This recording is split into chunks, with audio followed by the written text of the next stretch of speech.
Hello everyone, my name is Tanner Riche, the usually quiet one who never says anything in class, but today I'm going to be a little chatty. I hope everyone is doing well and staying positive, happy, healthy, and safe despite all the terrible stuff that is going on in the world right now. Try and have a sense of humor about it, please. It'll help you keep your sanity.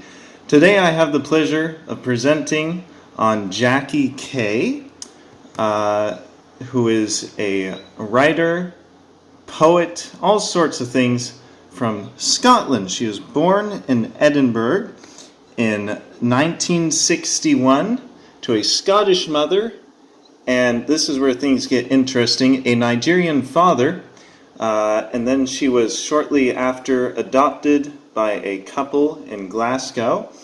Her work has received numerous awards, and she is celebrated as one of the most important Scottish writers today. And her work is celebrated for its focus on self-identity and otherness, which is the chief focus of adoption papers, but we'll get into that in just a little bit. Growing up in a mix of different cultures and having to come to terms with her own and her own self in the face of stereotypes and racism and all of that, this is what has driven much of her work. She interlaces autobiographical racial inheritance, I'm proud of those words, into her writing, speaking as a woman who has always been viewed as an outsider.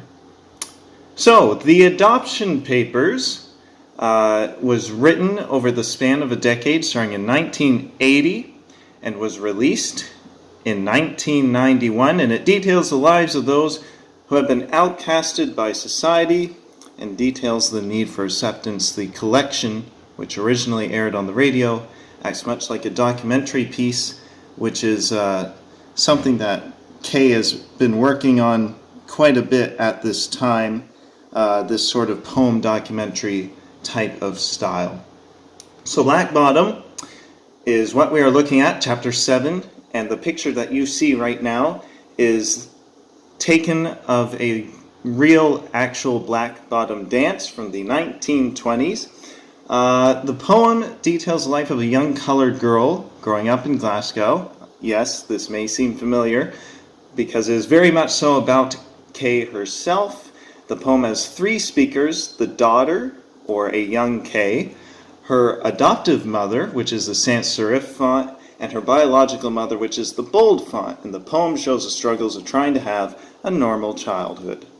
So the poem begins with the adoptive mother, who shows up again later. She's establishing this large argument that will come up again when she comes up again later, which is her child is a child just like any other. Color doesn't matter. She's still a human. She's heartbroken that the orphanage wouldn't even acknowledge her daughter, saying they have no babies available, and she's appalled by how poorly she is treated by the school. This will be coming up again very shortly. Essentially, she took the daughter on as her own, no different from any other, and her child never acts out unless it is just as any child would. And again, this comes up again very shortly. Now, when the biological mother comes into the poem, however briefly, she talks about beauty. And the beauty she sees in the father, who I am not going to try to pronounce the name of, and the beauty she sees in her child while seeing the father through her eyes while she's laying in the cot. And the color of their skin is brought as an attractive quality, the color of peat, she says, and what results, is an argument that anyone can be admirable. So I want to call particular attention to the sections spoken by the daughter where she speaks of the challenges growing up imposed on her by others.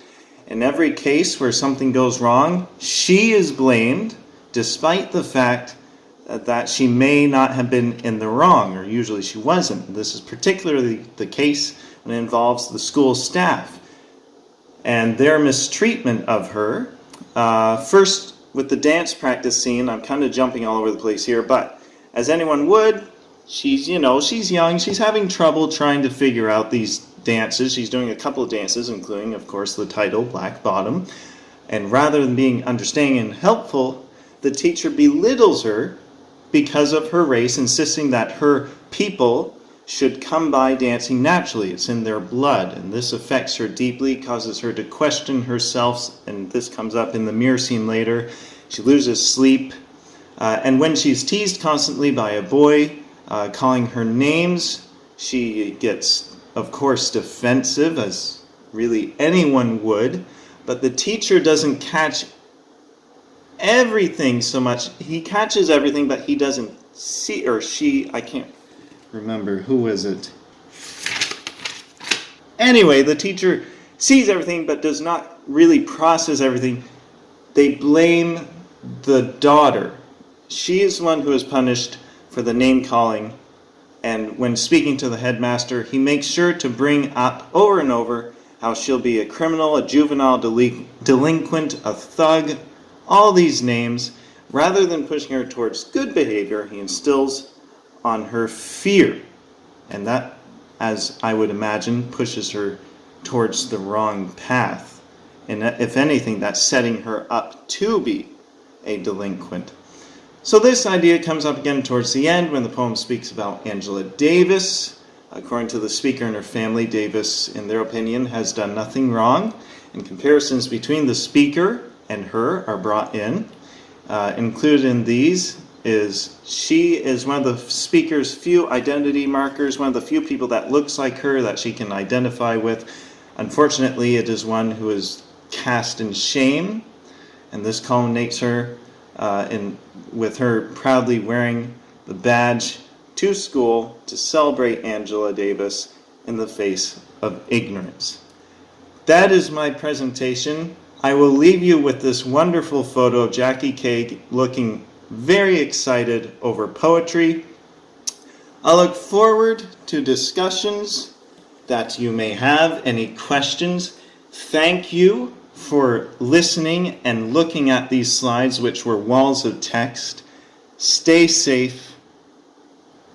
Thank you.